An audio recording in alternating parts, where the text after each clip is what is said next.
Hello, thank you for joining me for my SWTT design presentation. It's a solution for the preservation of our world.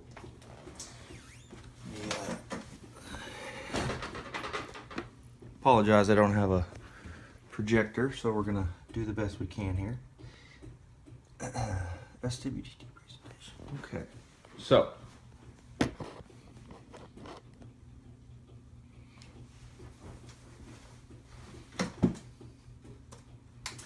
what is SWTT? That's a good question because acronyms are usually better if they're either known or described first. So I will bring this back. Get a second to check out our screen here.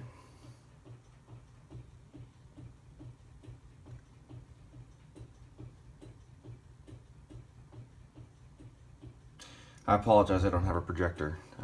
Otherwise I'd have this in the background as I spoke, so that presentation could be of better quality. But I'm going to do the best I can here. Okay, so SWTT. What does that stand for? Well, it stands for Stormwater Treatment Tank. So we'll start with the first one, stormwater. Stormwater is referring to pretty much any water that is drained, put into our gutters, out via any basic drainage system from any rural or from any populated area to a rural area, which will eventually fall back into a natural water system. So stormwater, let's say for example, if you water your lawn, water drains into the street, from the street goes into the gutter, from the gutter goes down in a drainage system, which eventually will end up in a creek or a river or a bay even. So stormwater is essentially any water that comes from a storm or any other daily use that might bring about that. Along with that water, it also encompasses anything that it brings with it, such as pesticides, oil, coolant, differential fluid from your vehicle, pesticides, fertilizer, things like that you put in your lawn. Those things, when it rains, when it storms, not all of it obviously, but there is always a portion of it that washes out into the street that enters our storm sewer drainage systems, and it eventually makes its way into our water sources. Okay, so that's the S in SW, that's the SW in the SWTT, stormwater, and that stormwater is referring to exactly that, which I just spoke of. The first T stands for treatment. Treatment as in the altering of said stormwater, the changing of it to basically what our goal is. Okay, the T stands for treatment, and that is our goal, to treat this water, to allow it to become viable for these water sources that it's going back into. Okay, basically what we want to do is take this water that came down out of the sky, okay, or out of your water hose at a good a good chemical level. We want to remove those impurities and make them the way they were before they entered our drainage system, okay? Before they go back into our freshwater system, our naturally occurring ecosystems of rivers or streams or bays or things like that. And the second T stands for tank, which is essentially what we're going to be using to do our process, okay? It's that simple. Tank. So SWTT, stormwater treatment tank. Let's see. First, let's address the problem. Why is this even an issue? Why are we even talking about it right now? Well, stormwater, as it goes, is usually not just that. It's kind of a bad label for it, to be honest with you, but that's what it is referred to. Okay. Before I continue, let me bring you in here. Check out this slide.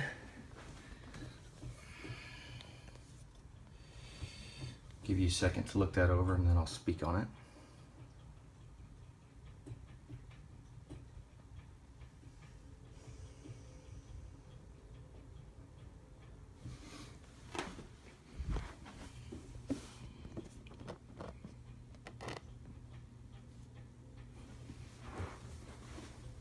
Okay, so why is this an issue?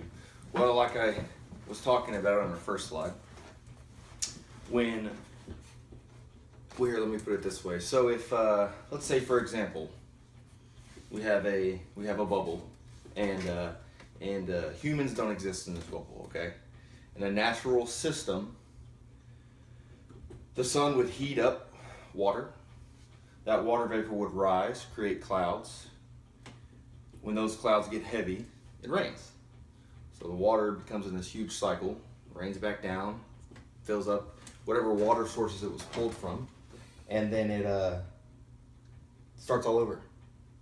The sun comes back out, heats it up, comes up, and that's the flow of our rain, okay?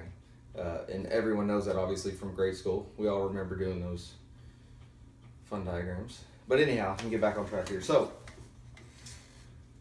the problem that this is addressing is that we don't live in a perfect little bubble, okay? This cycle doesn't exist in a vacuum. It exists in our real world. And in our real world, we have many chemicals, we have many things around us that make our living the way it is, okay? Makes us able to visit our loved ones that live across the country, live across the state, okay, live across the world. It creates better vegetables for us to eat to feed our families. It helps our lawn be greener than our neighbors. Okay, it helps our house stay clean. You know, it keeps our kids from being sick because we're able to disinfect our homes. You know, our vehicles, our whatever we want to. Okay, ourselves clean even. You know, the soap that we use in our hands is soap you use every day. Well, these chemicals are man-made. Okay, they're not naturally existing in the environment. Even oil. The oil that you use for your vehicle is not crude oil, it's processed oil. It's been treated, it has things added to it, it has chemicals added to it, which make it viable for our use. And not just vehicle oil, I'm talking about oil for cooking. You know, there's oils used in many, many different ways, but you all know that. So my point is that the things that we use to keep our daily lives the way they are, just the world we live in, is not naturally occurring in the environment. And we do our best to keep those things out of the environment. We have regulations on toxic waste and removal of waste, said like Freon, for example, or R134A, things like that we use every day. And there's even laws in place to prevent people from dumping these chemicals into our natural drainage systems. But unfortunately, it still happens, whether it be on purpose or on accident. I like to think that most of it's on accident. You know, if your car has an oil leak, it's going to leak on the street when you're driving or when it's parked, and it's just, you know, it's just one of those things we have to deal with, okay? So these chemicals eventually, they make it into our water system. As you can see from the pictures that I showed, you know, as it naturally drains into our drainage systems, eventually it makes its way back to naturally occurring water systems where ecosystems exist.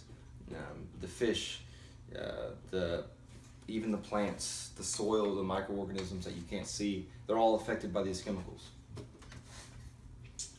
What is currently being done is kind of what I said. You know, there's regulations on things, like laws, the way things are stored, the way they're even shipped. You know, there's things like that are being done to try and keep what's happening from happening. There's yeah, so here, let me bring you in here again. We'll check this slide out real quick.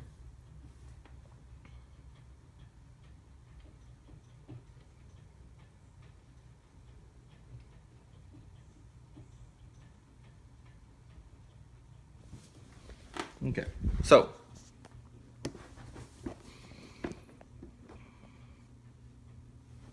like I said, what's currently being done is the regulations on how things are made. For example, Freon used to be used to used to be used in our refrigerators. Okay, this Freon was used to keep refrigerators working. It's how things kept cool. It's how heat was removed from vehicles, from pretty much anything that you want to keep cold. As a Freon cycles through an engine, for example, its coolant system, it removes that heat, and it allows vehicles to run at a safe operating temperature.